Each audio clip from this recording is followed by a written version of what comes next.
What's going on, y'all? Welcome back to Marshall Time, episode 52, our first show of 2025. Bro, what's going on? What's going on? Happy New Year, everybody. 2025. Let's get it. Happy New Year. Hope you guys enjoyed the holiday season.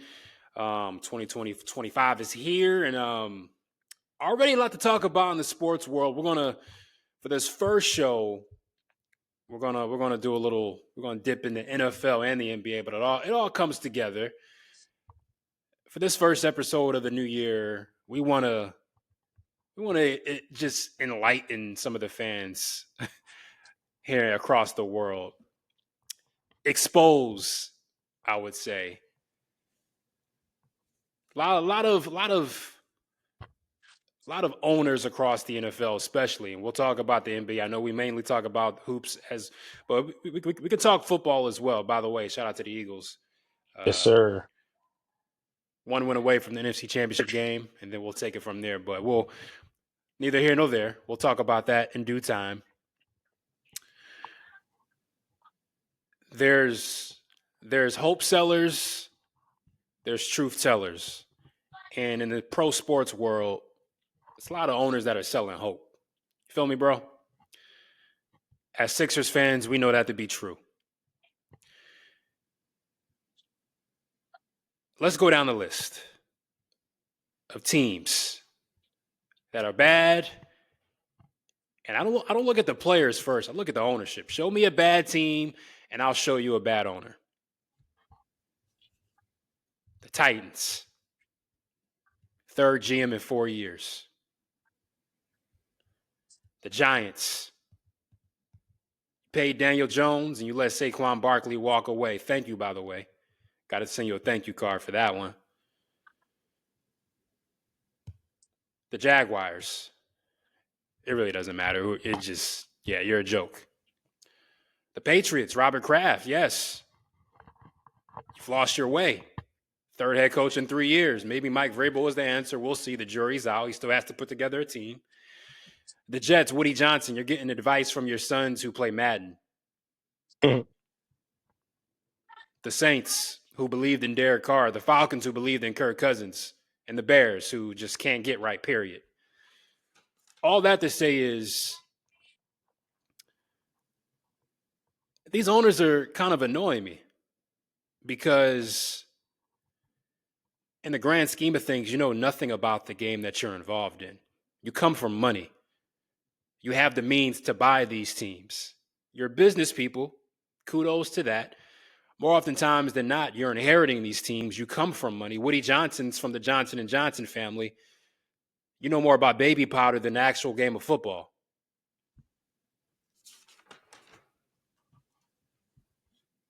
And so the fact that these owners routinely have the ability to scapegoat coaches and GMs and the players that they have handpicked in a lot of cases. But the reality is, you're nothing but wealthy people, billionaires, filled with ego, pride, and you make rash decisions. All you care about is the bottom line and making money and selling hope to fans and filling seats. But you're not in the business. You're not in the business of winning football games. You know nothing about the game. Case in point, the Dallas Cowboys have an owner who talks to the media every week, has made the Cowboys into quote unquote America's team, the media darling. You're in the major conversation every year, every week, but you're not in the playoffs. What do you know about the game? Because it shows on the field. And we'll talk about the basketball side of things as well. But I want to just start off this new year just really exposing these owners of these teams that are just clueless. Let's take it away. That's just my intro to start off this year, bro.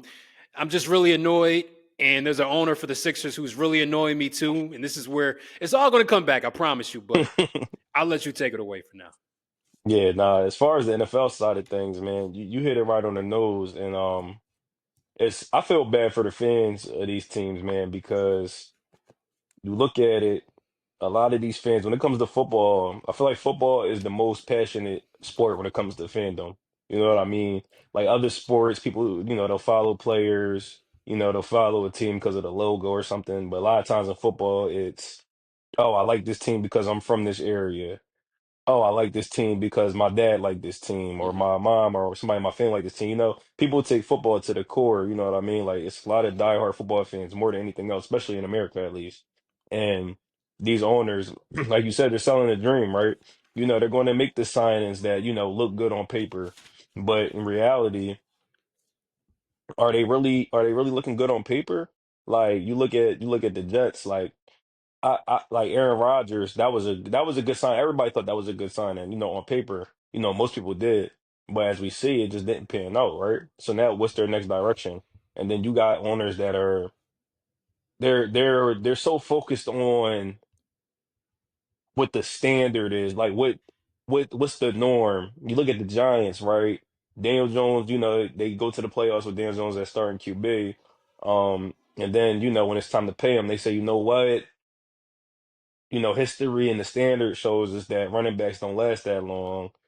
All right, you know what? We'll go ahead and get rid of Saquon, keep Daniel Jones. In reality, even I knew, like, you know, I'm not, you know, I'm a fan of the game. You know, I'm knowledgeable about the game, but I'm not in those offices. But I knew that that was a terrible decision. Like you said, thank you because he's with us now. But it's just like things like that. Titans trading away AJ Brown, haven't filled that void since, right? And then the way, like you said, the way they treat these coaches and GMs, you know what I mean? It's just insane because it's like you give them scraps to work with, and when they don't give you any much back, you know, they're going like that. You know, they're going a snap of a finger. So I don't know. It's just kind of crazy, but I feel for the fans the most because I see it on the basketball side, man. Like, our boy Dan, shout out to Dan, Sixers diehard. You know, he every year he thinks the Sixers are going to do something. But me, I know that our ownership, if we're going to be real, they're not even worried about us winning. Like, of course they made the moves that look good. Paul George, it's a name. It sounds good. But I knew it wasn't really going to pan out to be much, right? They're worried about building new arenas and they're worried about, oh, they also have, you know, ownership in the Commanders. They're worried about that. You know what I mean? It's a lot. These owners, like you said, they're business people at the end of the day. Their focus is, you know, getting money. The real owners that are true owners of their team, they find people to do stuff that they don't know. They'll find that good GM that you know is great at finding talent and making deals and making trades. They'll find a coach that can command the locker room and then that can lead other coaches and coordinators. You know what I mean? So, but some owners, you know, they have control power issues like Jerry Jones, as we said.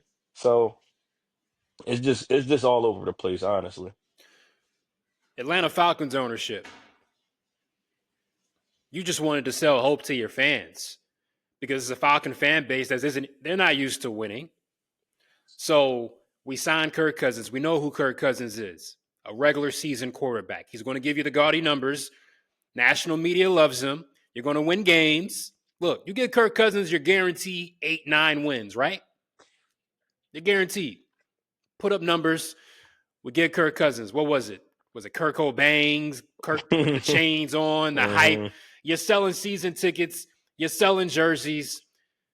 We got the roster to make a playoff push. Where are you now? Did you make the playoffs?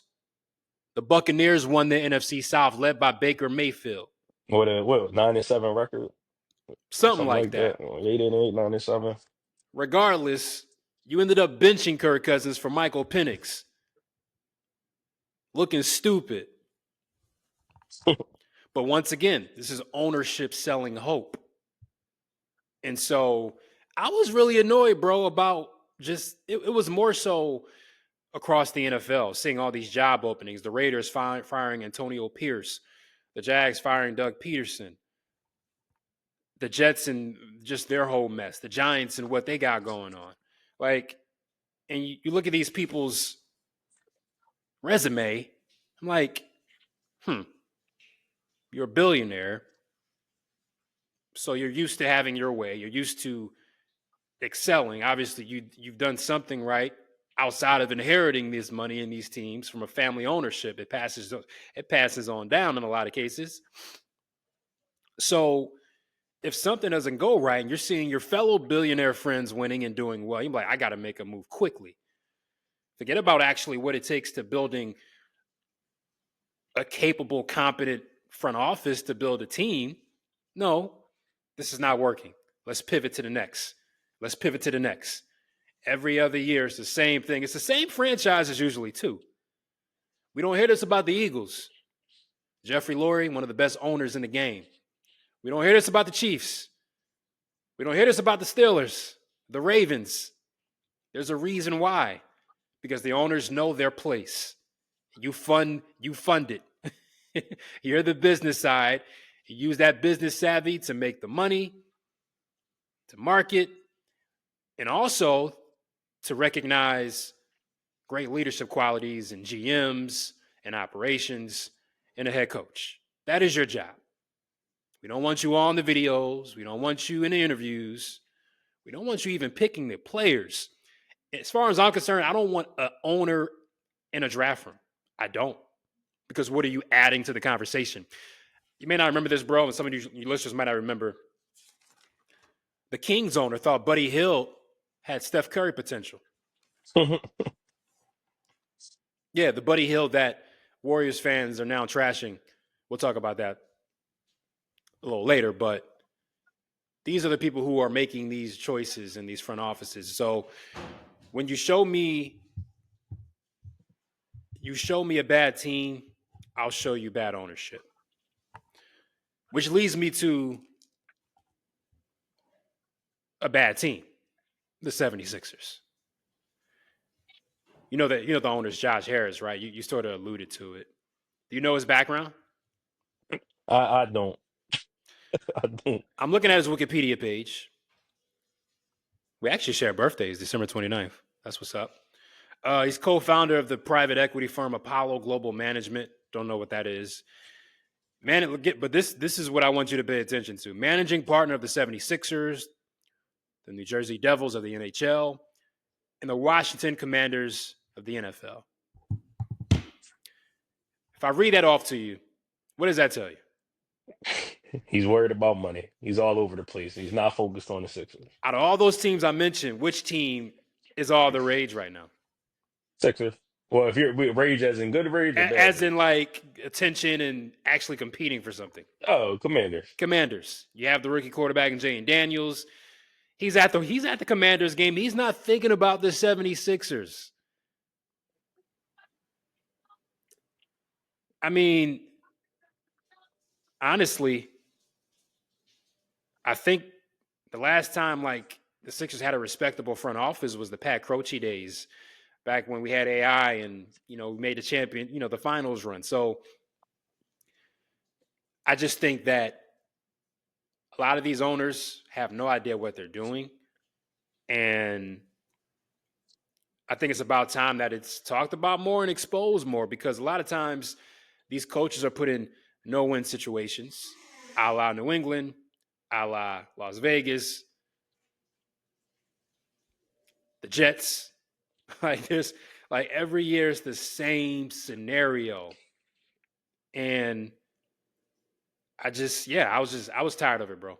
I was just like, yo, it's a lot of bad NFL teams, but it's a lot of bad owners as well. It's bad. And look, it just has to be said. I'm over it. Yeah, nah, it's facts. And and the thing is, we the teams that are usually bad every season stay bad. Mhm. You know what I mean? And I just feel like the way they scapegoat certain coaches, certain GMs, and this is not to say all GMs are good or all coaches are good, because we know, there's bad people and there's good people in every, profession, every area of life. Some people are better at their job than others, but the way they scapegoat people, when like you said, they're the one funding the operation, they're the one back in the play. A lot of these owners, they have to sign off on what's being done. You know what I mean? If nobody ever watched the Lake Show, about the Lakers of, Magic and Kareem in the 80s. Mhm. They showed how, Dr. Buss, yeah, he bought the Lakers, and he had a vision to make them into like this primetime NBA dynasty, which he did. But they also showed this side where like, he would veto some things, certain, a GM maybe came to him, to make a decision about coaches or players or whatever, and he would say, nah, I don't think we should do that. You know what I mean? Obviously some of these owners, they're not doing it or they're doing too much of it. It's a balance, it's a fine line in between both. But you have to be knowledgeable in what you're talking about at the end of the day and what you're trying to do, especially when you own a franchise. Phoenix Suns owner, Matt Ishbia, um, billionaire businessman who's CEO and chairman of Mortgage Lender United Wholesale Mortgage. So he has money. Look what he did with the Suns. I see a big name, Bradley Beal with Kevin Durant, Devin Booker. It's going to work out.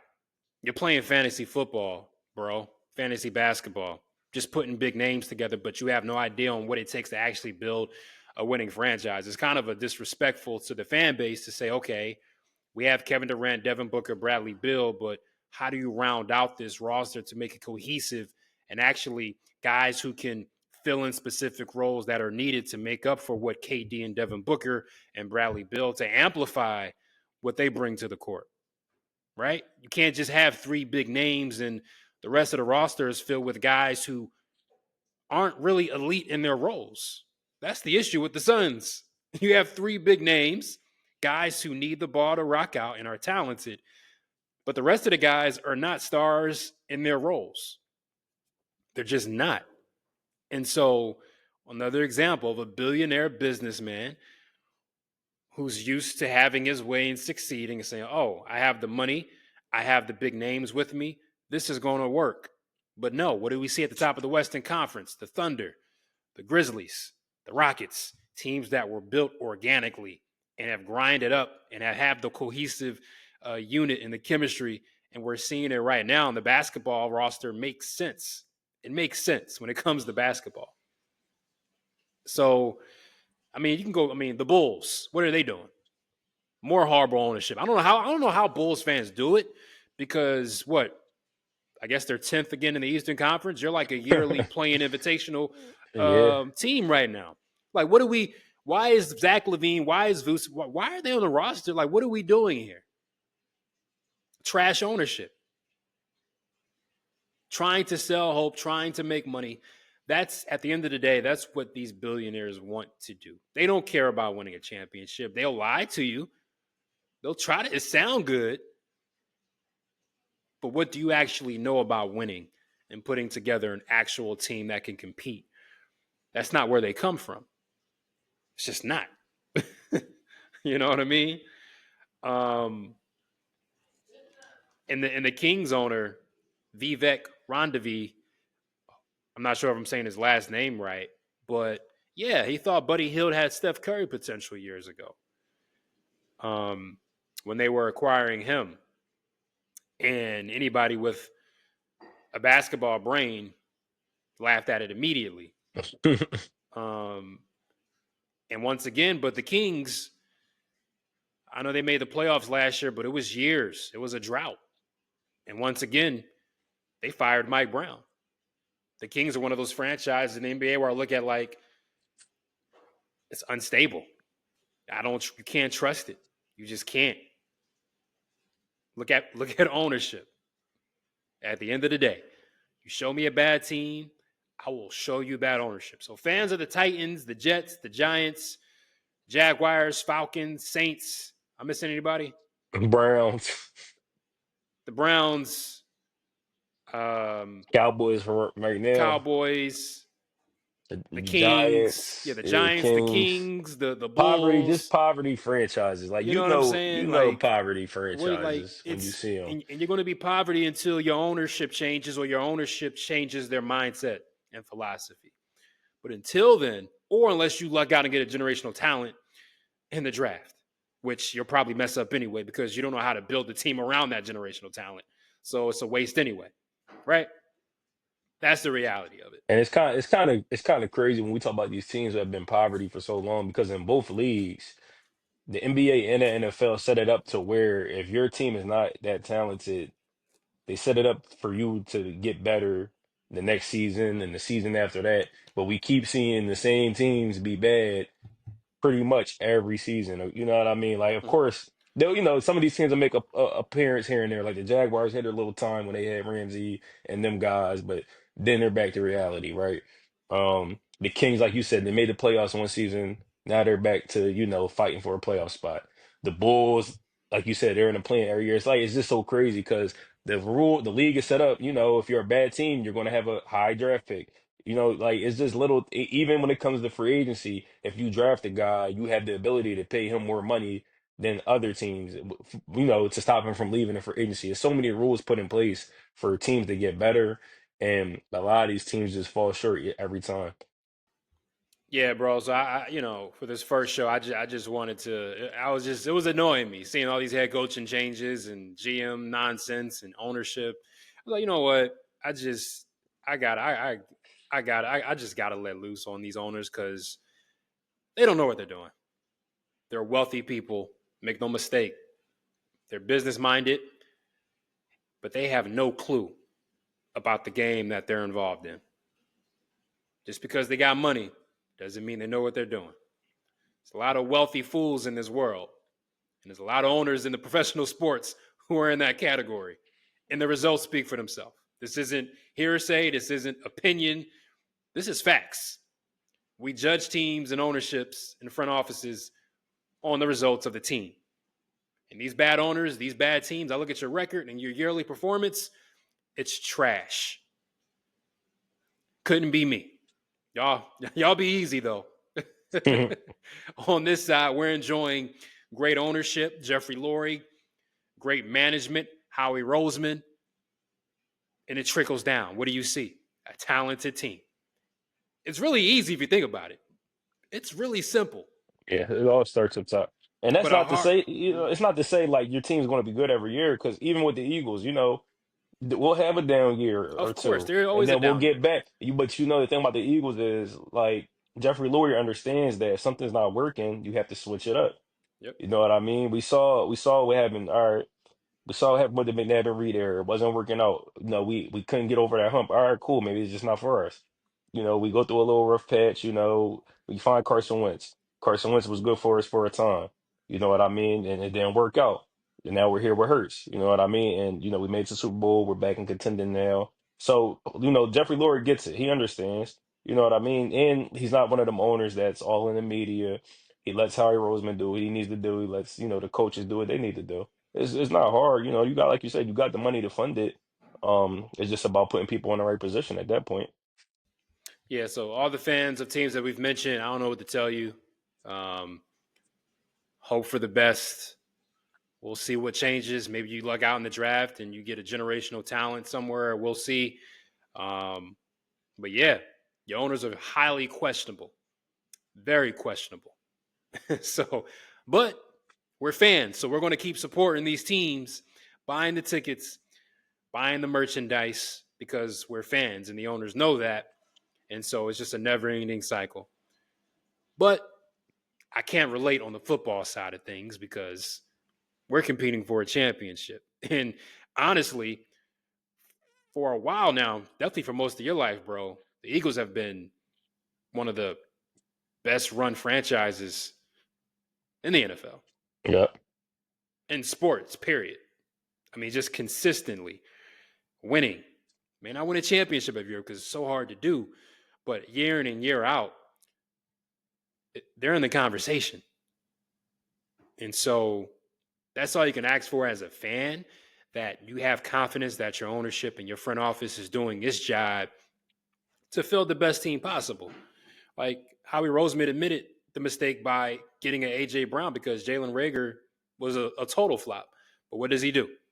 I'm gonna get Devontae Smith and AJ Brown. I'm gonna double down on the mistake I made and say, okay, not just one, but how about two stud wideouts?